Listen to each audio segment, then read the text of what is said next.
Podcast City Network.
You are listening to the Rip Griffin Show.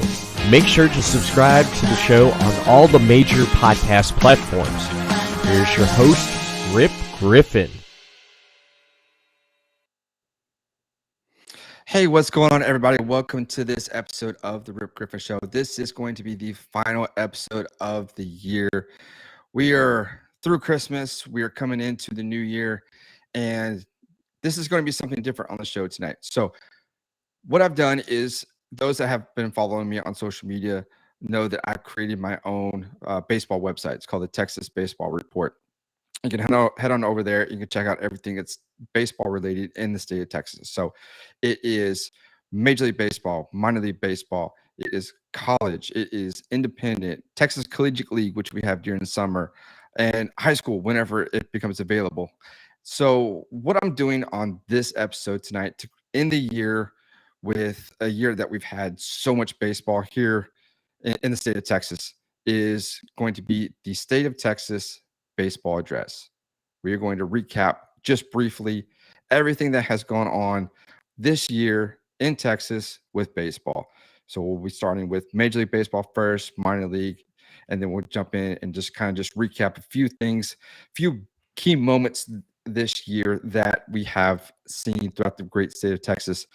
So what this has done is I broke it down into 4 parts, which is on the TexasBaseballReport.com. Just kind of like I mentioned, recapping everything. And there was a lot of teams here in the state of Texas that I can only cover so much. And some teams did very well this season. Some teams had great seasons as well.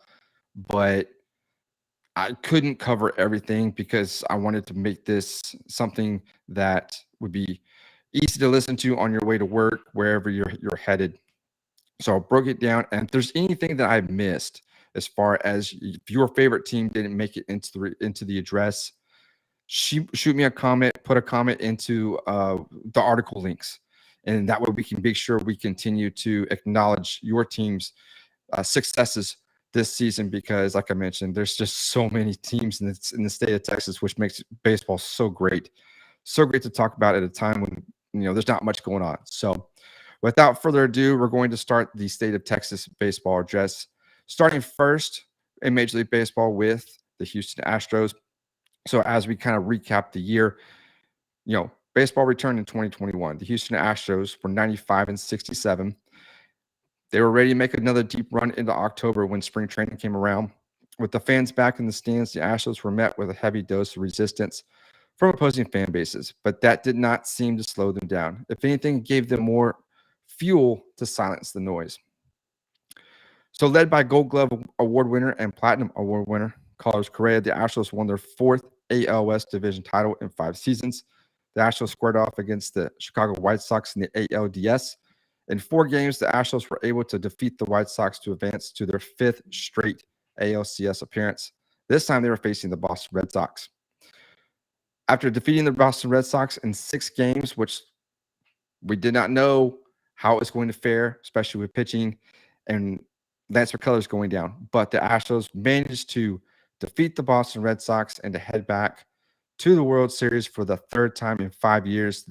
This time they were facing a former National League foe in the Atlanta Braves, a season that manager Dusty Baker called one of the hardest seasons to manage, ended with the Braves winning it all in Houston at Minute Maid Park against the Astros in 6 games. So it was a tough break for the Astros, but they were able to get back to the Fall Classic for the third time in 5 years.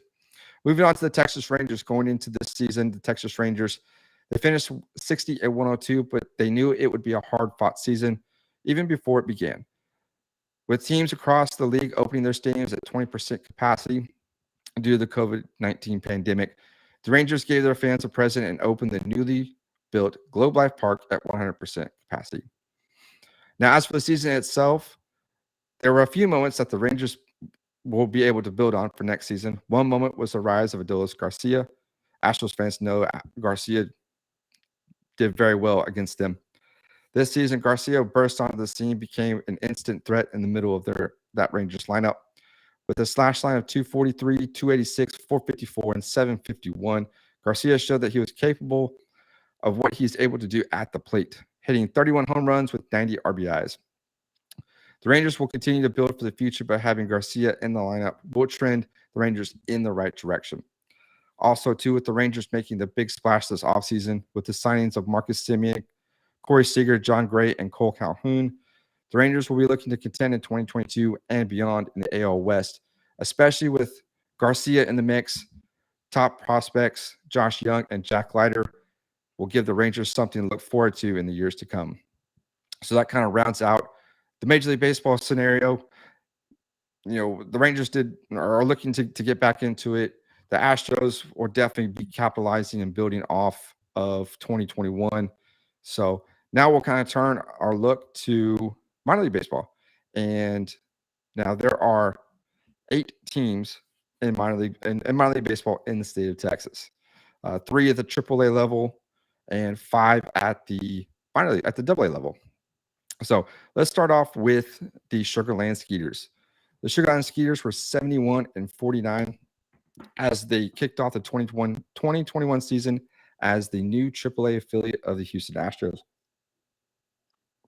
The Skeeters were founded in 2012 as an independent team, playing in the Atlantic League of Professional Baseball. When Major League Baseball decided to restructure the major league teams and the minor league teams, to limit the number of teams, the Astros were able to purchase a stake in the Skeeters after the 2020 season. So entering this season, the Skeeters dominated their division to take home their first AAA West League's East Division title as a minor league affiliate. That's a tongue twister right there. A lot of words in their division. But the Skeeters were able to make the postseason as part of the AAA final stretch, something that minor league baseball did just for this season to get a postseason going for the minor league teams, which consisted of all the AAA teams that were at the top of their divisions.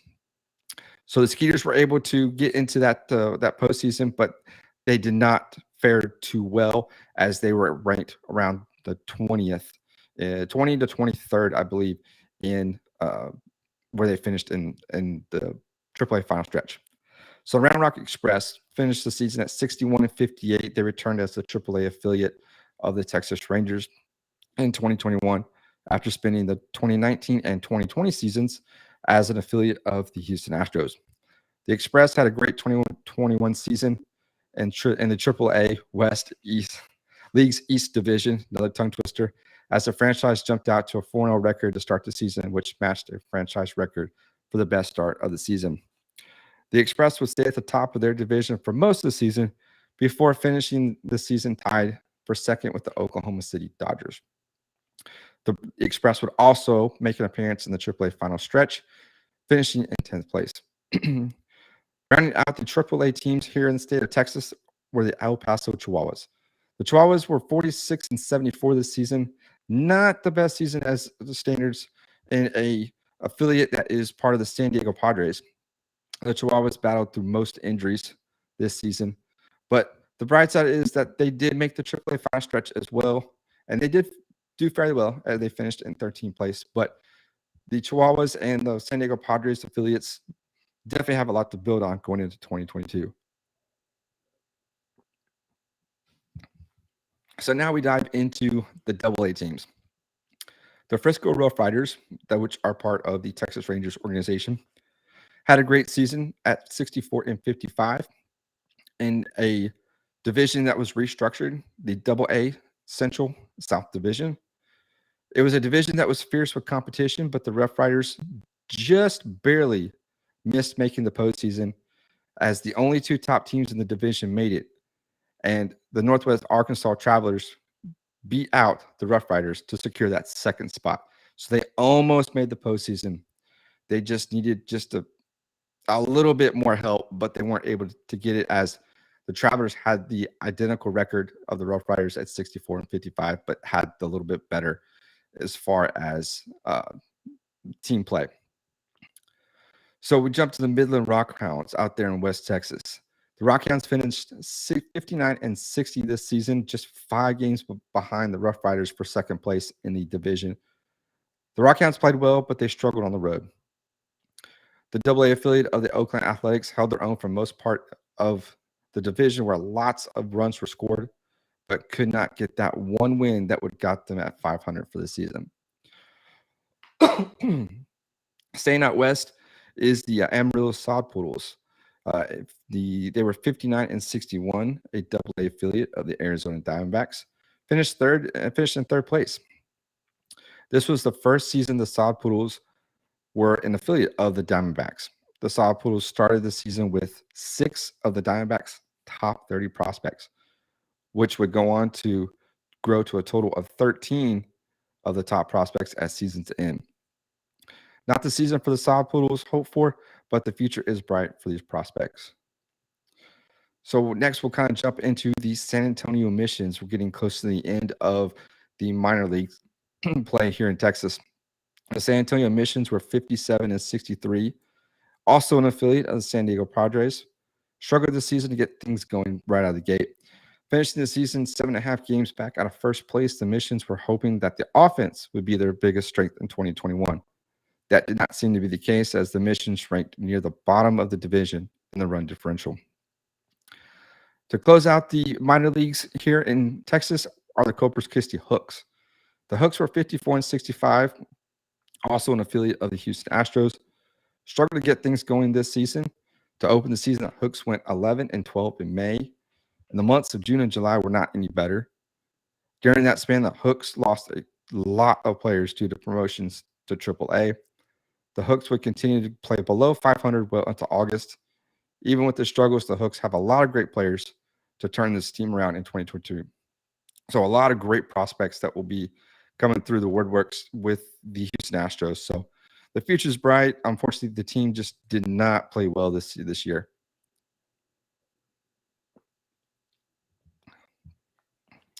Okay, now we're going to take in part 3 of this State of Texas baseball address.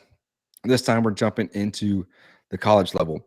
Now, before I mentioned in the open that there were a lot of college teams that are in the state of Texas. Not all of them got mentioned in the article, but like I mentioned, if your team was successful, had a great season, drop a comment in the article box, comment box, and that way we can make sure that they get some acknowledgement as well. So we'll kind of kick off everything with the Texas Longhorns. They were 50-17, and they returned to the top of the college baseball ranks when the Longhorns started the season at the top 10. The Longhorns would continue their dominance this season as they clinched a share of the Big 12 regular season title with TCU. The number 2 team in the nation, led by a first-round draft pick of the Detroit Tigers, Ty Madden, would eventually fall to Oklahoma State in the quarterfinals of the Big 12 tournament. But that did not slow the Longhorns down, as they were able to breeze through the regionals and super regionals to appear in the College World Series for the 35th time in school history. The Longhorns would advance to the semifinals before their season would end to eventual national champion Mississippi State. For Texas A&M, it did not go as planned for the 2021 season. With a record of 29-27, the Aggies got off to a hot start, going 15-5 in the first 20 games of the season, mixing in an 11-game win streak along the way.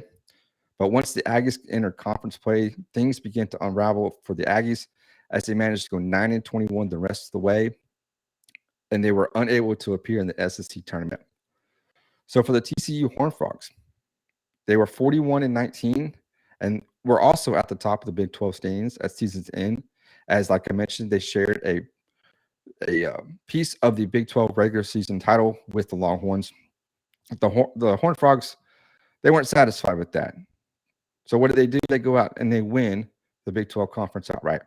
It would be the first time the Horned Frogs won a regular season and conference championship in the same season. The Horned Frogs entered the Big 12 tournament as the number 2 seed. Scoring a combined 43 runs as a team, the Horned Frogs blew through the tournament, like I mentioned, and won their third Big 12 championship in school history. So from there, the Horned Frogs were the number 1 seed going into the Fort Worth Regional. But that would be as far as the Horned Frogs would go, as they would fall to Oregon State in the semifinals. For the Texas Tech Red Raiders, they were 39-17. But this is a program that continues to grind out MLB talent, led by freshman All-American and Big 12 Player of the Year, Jace Young, who is the younger brother of the Texas Rangers' number 2 prospect, Josh Young. The Red Raiders finished third in the Big 12 Conference. With an early exit in the Big 12 tournament, the Red Raiders would bounce back in the Lubbock Regional of the NCAA tournament, but the road to Omaha would end in the Super Regionals as the Stanford Cardinal swept the Red Raiders. So, rounding out the Big 12 would be the Baylor Bears. They were 31-20 this season, and a season that didn't go quite as they wanted to, but they still have a lot to build on going into 2022. Now, this was a team that was on the bubble for a possible NCAA berth at the end of the season, but unfortunately with back-to-back losses to Oklahoma and Oklahoma State to end the season, and then losses to Texas Tech and to Kansas State in the Big 12 tournament, knocked the Baylor Bears out of the postseason altogether. But in 2022, they have virtually their entire offense coming back, which was led by freshman All-American second team, Jared McKenzie. The Bears are hoping to be atop of the Big 12 standings in 2022 as the Bears led the conference in batting average with the 302. Pitching will also be essential for the Bears as they have added more arms to the depth chart. So definitely look for the Bears to rise in 2022.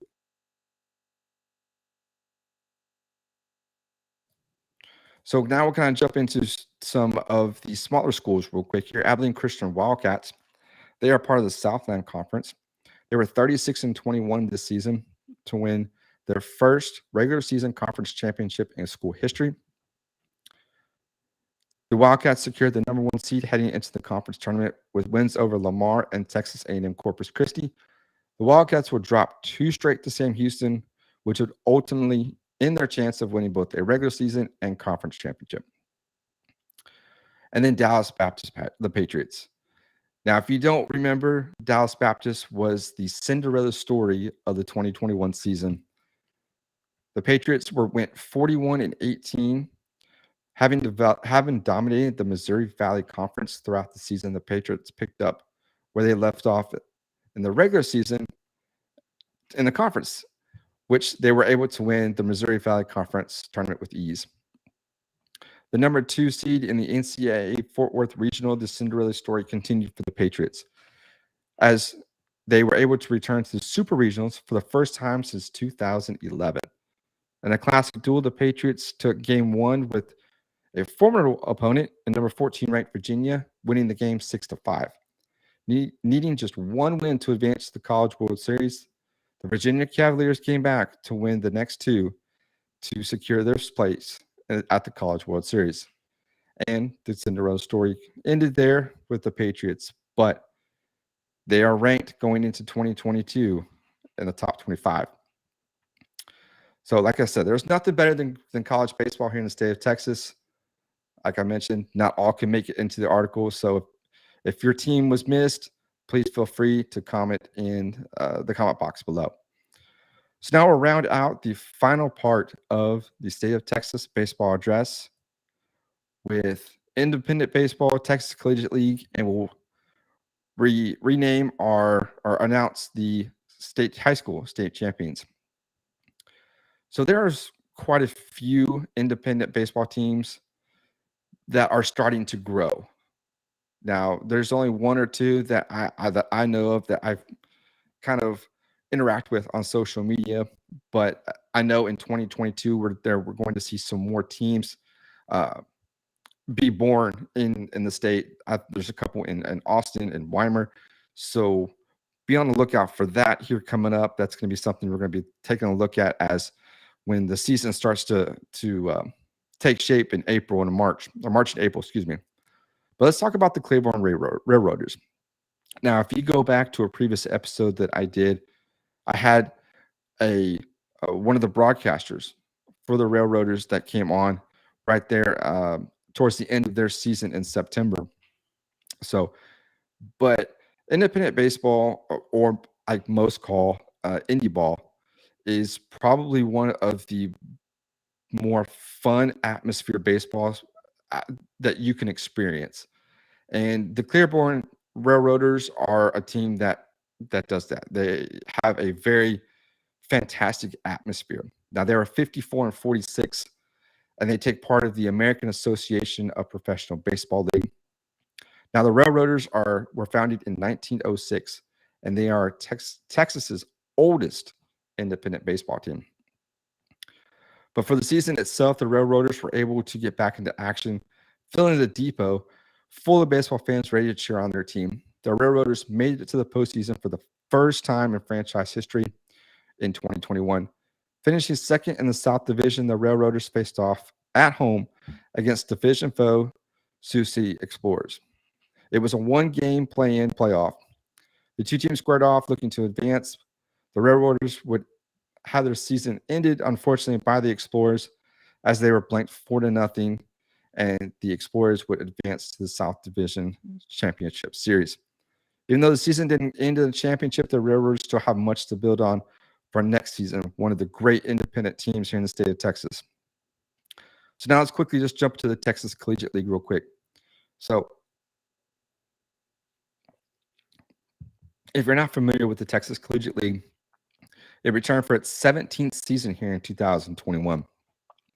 It's a summer league geared towards showcasing some of the nation's top college baseball players.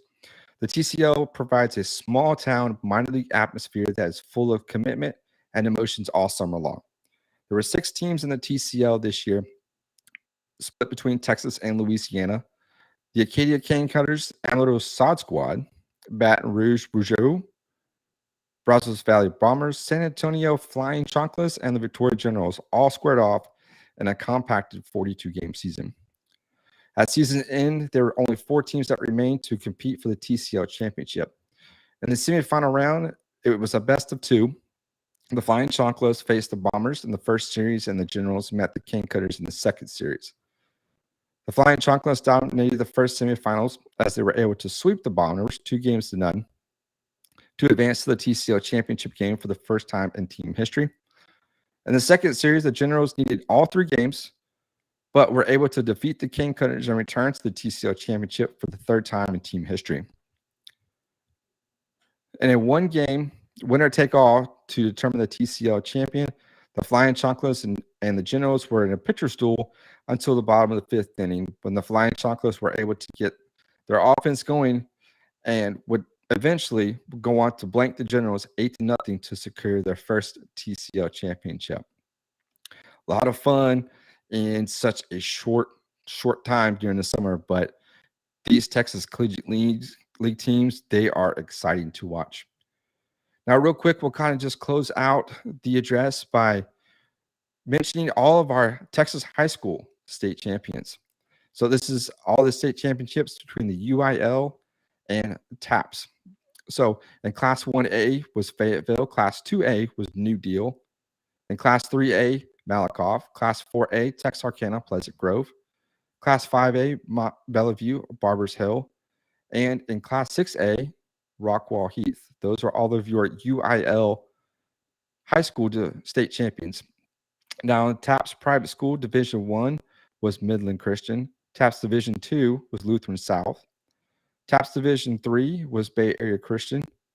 And TAPS Division 4 was Midland Classical Academy. And TAPS Division 5 was Weatherford Christian. So those are your TAPS private school state champions. So that's going to do it. That is the Texas baseball address. I thank you all for tuning in. And I appreciate it. It was a fun season to watch Texas baseball. It was exciting to watch. We had a lot of great teams come in, and like I mentioned, not everybody was able to get into it, but let me know if I missed something because I want to be able to acknowledge these teams and their accomplishments this season. But that's going to do it for this episode. This is the final episode of 2021. So I thank everybody that has tuned in this year, that has downloaded, subscribed, rated, and reviewed. All of your comments and everything has been much appreciated. I truly am thankful for everybody that continues to support the show. And with that, 2022, we're hoping to expand and keep growing. And if you haven't already, check out the TexasBaseballReport.com. Leave comments on there. Let me know what you like, what you don't like with the website. And we'll continue to put out baseball content when it becomes available. Come up with creative ideas to kind of keep the baseball talk alive. And 2022 is going to be a great year. It really is. Hopefully, Major League Baseball will get everything squared away. But this is the first annual State of Texas Baseball Address. Looking forward to doing it again next year in the second annual. And thank you for everybody for their support this year. It's been fun. I'm looking forward to 2022. So I hope everybody has a safe and happy new year. Remember, this show is a part of the Podcast City Network. Head on over to podcastcity.net. You can check out all the amazing podcasts on there. Also, to follow the show on Twitter at Rip Griffin Show. Leave me a comment. Call in with your questions, your voicemails. That number is 210-263-3253. Let's talk some baseball when a time that we don't have much to talk about right now. So feel free to call in, leave a voicemail. And but that's going to do it for this episode, guys. Thank you so much. Happy New Year. And we'll see you guys next year. Take care.